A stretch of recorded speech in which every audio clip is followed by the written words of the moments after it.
What do you see before your movie or your TV show? A company ident or a logo. A logo is meant to be the icon of a company. What do you think of when someone says Disney? If not Mickey Mouse, the castle. Any of those animated castles.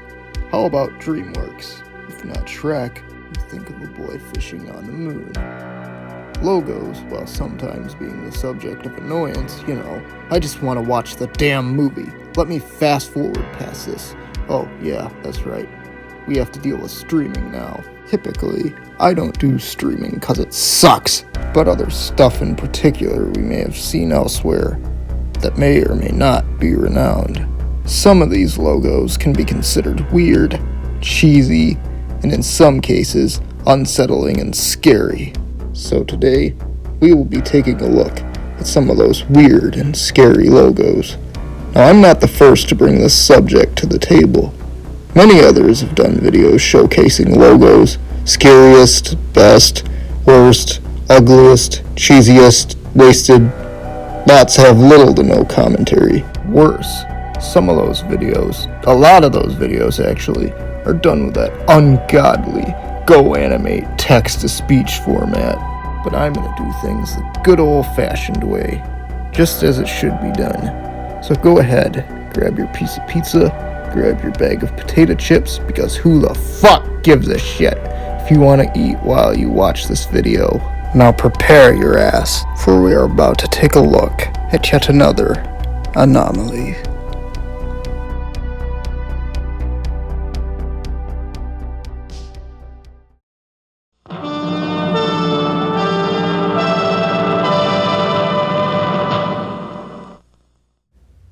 Viacom. Viacom Enterprises was a television distribution division of the CBS television network, formed in 1971 as a successor to the pre-1968 CBS films, later reincorporated as CBS Enterprises Inc. This logo is infamously known as the V of Doom. It's a 50-50% chance you'll find this logo. The logo is a big blue V zooming in behind the text. Background color varies depending on the logo. This logo seems to have been made pretty easily, and the theme fits, but the music is eerie and can sound even more unsettling on older prints. One copy entirely distorts and lowers the pitch of the jingle. Worse, on YouTube, some people... Oh man.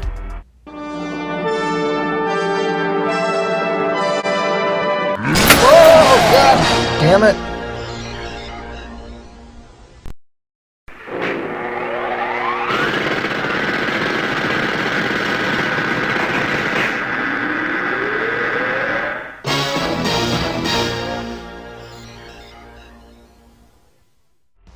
Digital, formerly and still commonly known as Vid, is a Russian-based TV production company.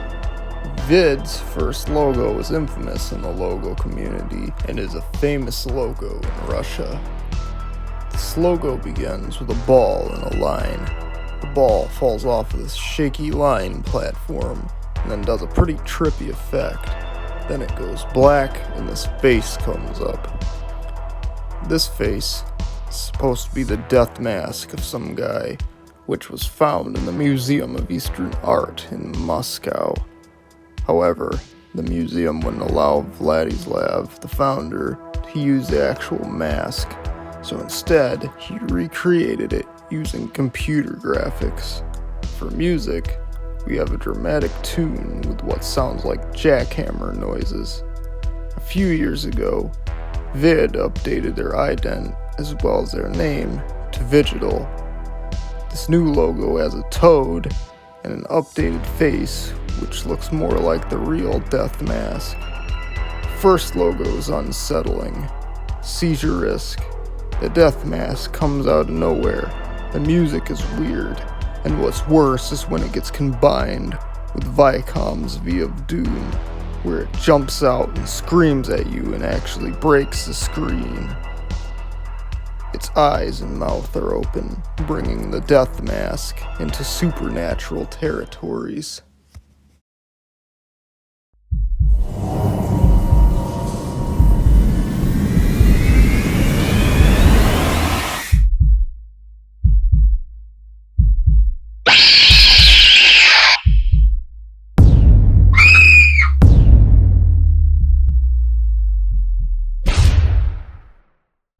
Horror Factory Entertainment, also known as simply Horror Factory, is a small French company based in London founded by Philippe Bizelle, specializing in horror movies, as the name would imply.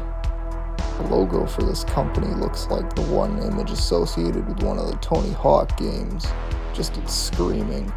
The first logo in particular is seen on things of that era. We get a look at this demon-like being who looks like meat from Mortal Kombat, who just disappears. Then, the actual logo of the company appears, and this demonic creature pops up and screams at you, kayfabe style. This logo pretty much explains itself. It's a screamer, and that thing is pretty fucking ugly. Reminiscent of kayfabe's gargoyle, and it fits well with the genre it releases. Not for the faint of heart.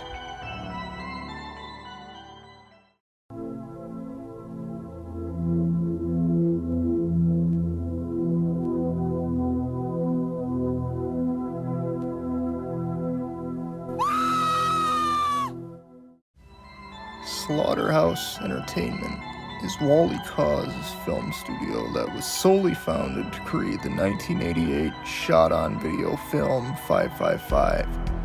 This logo only appears on the film mentioned above. For this logo, it's just the logo flying on screen. Very poor quality of animation. The only thing scary about it is a scream that comes out of nowhere. The logo is accompanied by a spooky synth organ tune. And that's all I have to say about it. On to the next. Hey, what's up? Slime here.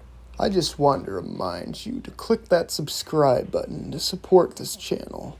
Thank you. Anyway, back to the video.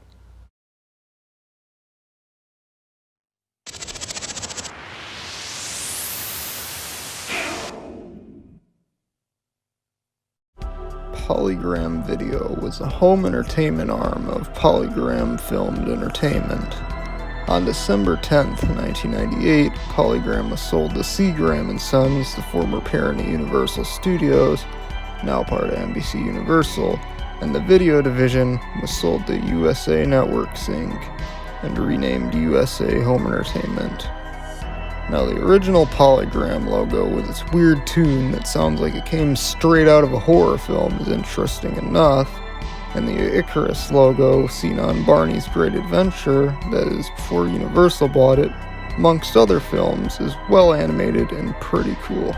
But the red line variant, well, most of us are familiar with that one. If you're from the logo community, or watched Bananas in Pajamas or Mighty Morphin Power Rangers on VHS. Additionally, it was on the 1996 VHS of Teen Wolf with Michael J. Fox. The logo typewrites Polygram Video into the picture, with this red line appearing and making a big loud bang. While the first logo, as in the first logo, is unnerving, the fourth logo takes the cake. Something seems off about this one.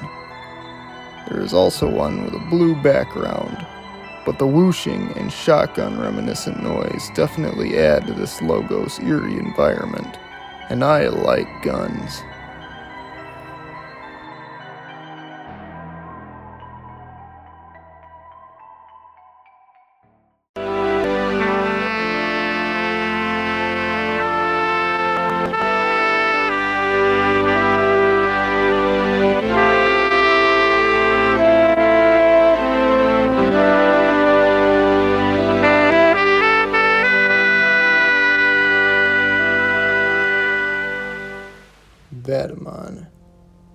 I got nothing on Vatamon other than it's from Spain. The logo is rare and it appears on some VHS tapes. Like many older logos from the 1980s, this logo sets in space. Then we see eyes. Why? I don't know. Then we get a view of some planets. Then the actual Vatamon logo itself, which rips off stage designs from the 80s WWF. For music, we have this really weird music that feels sexual for some reason. The crappy TV quality of this time period doesn't help anything, especially over the shots of the planets. Weird, even given the time of its release.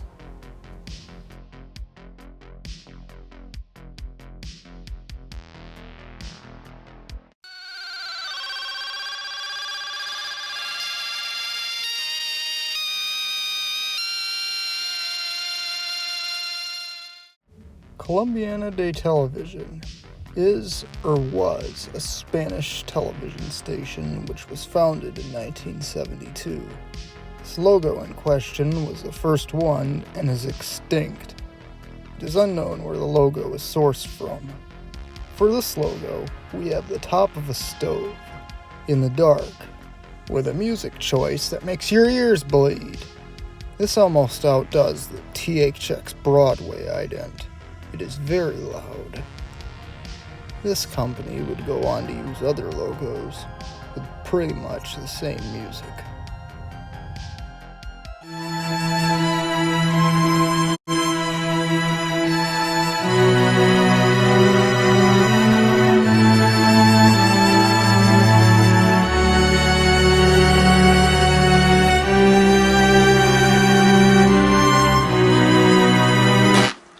Oh, I got so scared, I'm possessed by Satan. Oz Film, the Elder Scary logo. The Oz Film Manufacturing Company was an independent film studio from 1914 to 1915.